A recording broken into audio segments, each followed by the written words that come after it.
মামা দাঁড়ান দাঁড়ান, মামা ওয়েট ওয়েট ওয়েট। ঠিক আছে তুমি চলে যাও। আচ্ছা মামা যান। এই যাব মানে? কোথায় যাব? আর তুমি কোথায় যাচ্ছ? যাব মানে এই যান মামা, সামনে যান। আশ্চর্য, তুমি এরকম বিহেভ করতেছো কেন? আমি আমার ফ্রেন্ডের বাসায় যাচ্ছি, আর এটা কি আমি নতুন যাই? আজব। আচ্ছা তোমার সমস্যাটা কি একটু বলতে পারো আমাকে? আর এই যে সাজ পোশাক পইরা প্রত্যেক দিন সাইজা গুইজা কোথায় যাও? আর এত টাকা পয়সা কোথায় বা তুমি পাও? আর আমি তো এত টাকা তোমারে দেই না। এই শুনো, তোমার বাবা মার মতো আমার বাবা মা ফকিনি না, বুঝতে পারছো? তুমি জানো আমার বাবা আমাকে প্রতি মাসে কত টাকা হাত খরচ দেয়? আমার বাবা আমাকে প্রতি মাসে 1,00,000 টাকা হাত খরচ দেয়, বুঝতে পারছো? আবার বড় বড় কথা। তোমাকে বিয়ে করে তো আমার জীবনটাই শেষ হয়ে গেছে, আবার বড় বড় কথা বলছো। আমারে নাকি বিয়ে করে ওর জীবনটাই শেষ হয়ে গেছে। আরে তোমারে বিয়ে করে তো আমার জীবনটা নরক হয়ে গেছে।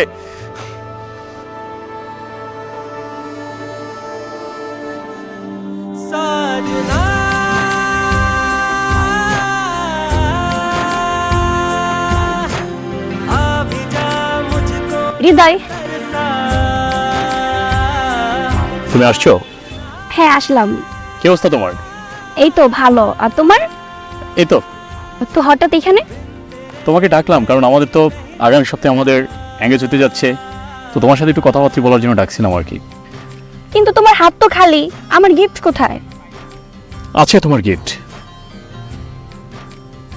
এই যে তোমার গিফট।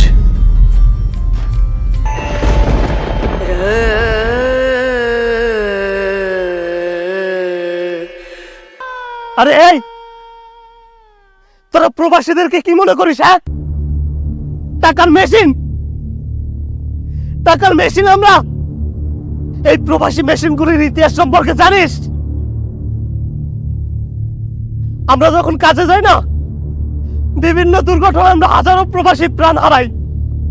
তোদের মতো মেয়েরা রূপের ঝলক দেখে আমাদেরকে নিঃস্ব করে দিস কেন বে? কেন বলতে পারিস? কেন করিস এই নোংরা কাজ? আরে শুধু তোকে না, তোর মতো এরকম সকল নোংরা চিন্তার মানুষদেরকে বলছি, তোরা সাবধান হয়ে যা প্লিজ। আপনারা যারা প্রবাসী আছেন, প্লিজ ভাই, আপনারা আমার মতো ফাঁদে পড়বেন না, প্রতারণার শিকার হবেন না। আপনারা আপনাদের কষ্টার্জিত সম্পদগুলো একটা ভালো কাজে ব্যয় করুন প্লিজ। থাক তুই, এই চল।